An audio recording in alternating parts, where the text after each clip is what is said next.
आज अमावस्या है। आज के तिथि क्यों पड़ी जानते हो? हमारे यहां आज के इस दिन को ना बहुत पावन मानते हैं। तुलसी की परिक्रमा लगाकर 108 माताएं और आज पूजन करती हैं।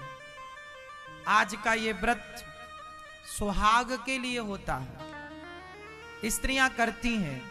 अमावस्या के व्रत की एक छोटी सी कथा है और वो कथा है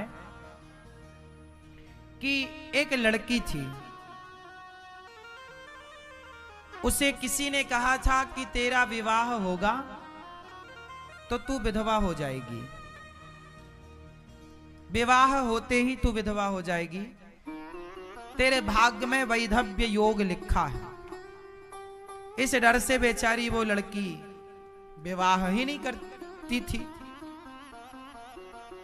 तो उस लड़की ने किसी संत से पूछा, दिव्य संत से, कि बताओ महाराज मैं विवाह करूं तो मैं विधवा हो जाऊंगी, इसका कोई उपाय नहीं है? बोले तेरे गांव में एक धोबी की पत्नी रहती है, फलाने घाट में वो कपड़े धुलती है।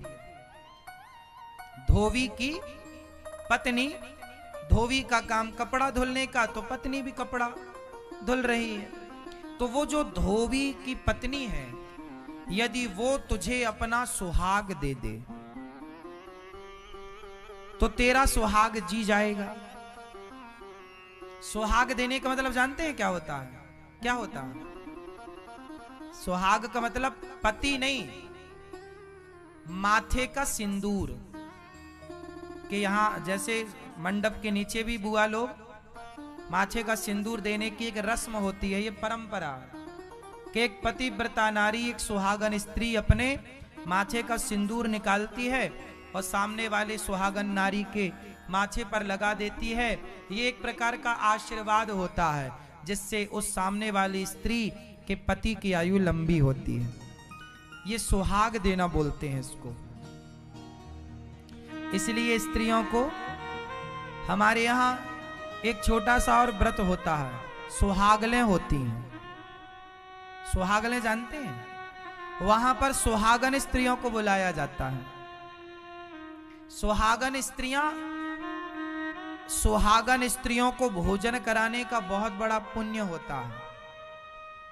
इसलिए सुहागन स्त्रियां, इसलिए पति पत्नी दोनों को भोजन में बुलाओ, पति पत्नी दोनों को खिलाओ, क्योंकि जो पति पत्नी सुहागन स्त्री होती है वो साक्षात उसकी स्त्री लक्ष्मी और पुरुष को नारायण के रूप में देखा जाता है। सुहागन, आप किसी शुभ कार्य के लिए जा रहे हैं और सुहागन स्त्री का दर्शन हो जाए तो वो शुभ माना जाता है। सुहागन स्त्री को भोजन कराना किसी ब्राह्मण को भोजन कराने से श्रेष्ठ है, सुहागन नारी। इसलिए जब घर में नई बहू आती है ना, तो हमारे यहाँ आज भी ये परंपराएं हैं। हमारी माँ ये परंपरा फॉलो करती भी हैं अभी भी।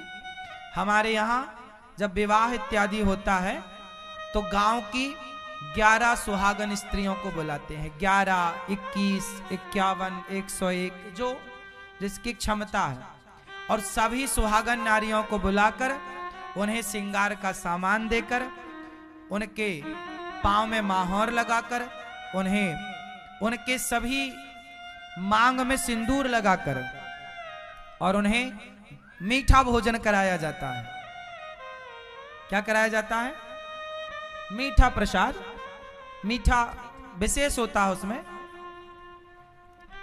तो मीठा खिला करके बढ़िया उन्हें दान दक्षिणा दे करके और सुहागन स्त्रियों का आशीर्वाद लेने से, सुहागन नारियों का आशीर्वाद लेने से, सुहाग लेने से सुहाग बढ़ता है, अर्थात सुहाग की आयु लंबी होती है। तो वो एक लड़की थी, उसके वैधव्य योग था।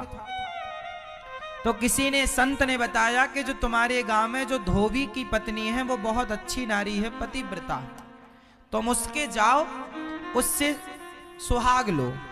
सुहाग लो मतलब माथे का सिंदूर लो। वो अपने माथे का सिंदूर निकाल के तुम्हारे मांग में भरेगी, जाओ।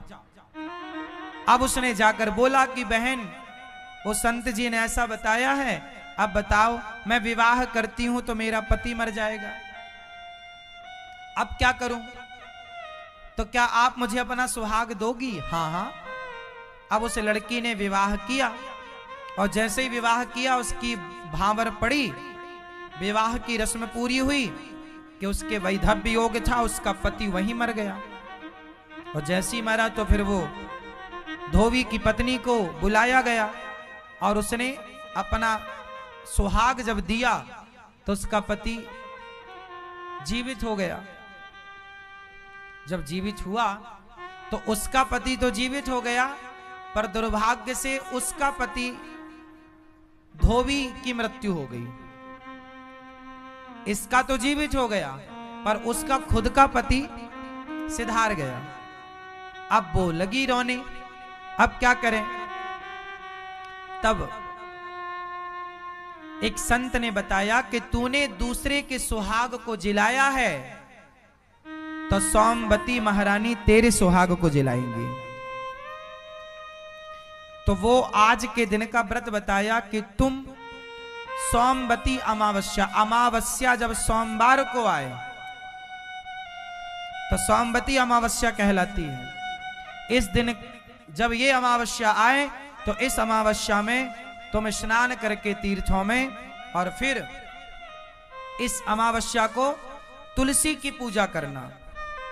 तुलसी मां सुहागन है और उन्हें श्रृंगार चढ़ाना, मां भगवती की पूजन करना, तुलसी की पूजा करना, तुम्हारा सुहाग जीवित होगा।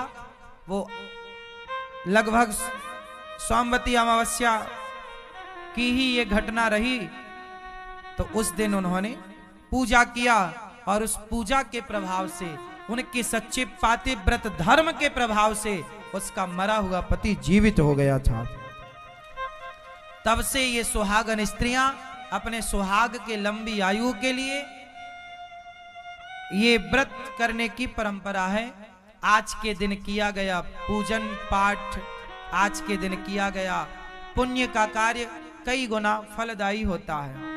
इसलिए आज के दिन विशेष रूप से ये पूर्णिमा अमावस्या जो है, ये तिथियां दान पुण्य की हैं।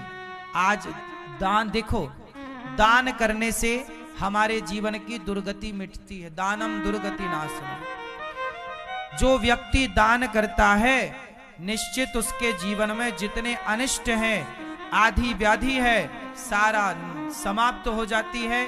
और संत जब आपकी गौरी गोपाल आश्रम में आप अन्न क्षेत्र कराते हैं, अन्न क्षेत्र कराते हैं, हजारों संत भोजन करते हैं, तो रोटी जब संत खाकर पचाते हैं तो केवल रोटी नहीं, खिलाने वाले का पाप भी पचा डालते हैं। खिलाने वाले, जैसे आपने अपनी ओर से बंटवाया तो आपके जीवन में जितनी आधी व्याधि होगी वो पचाकर समाप्त संत जन कर देते हैं।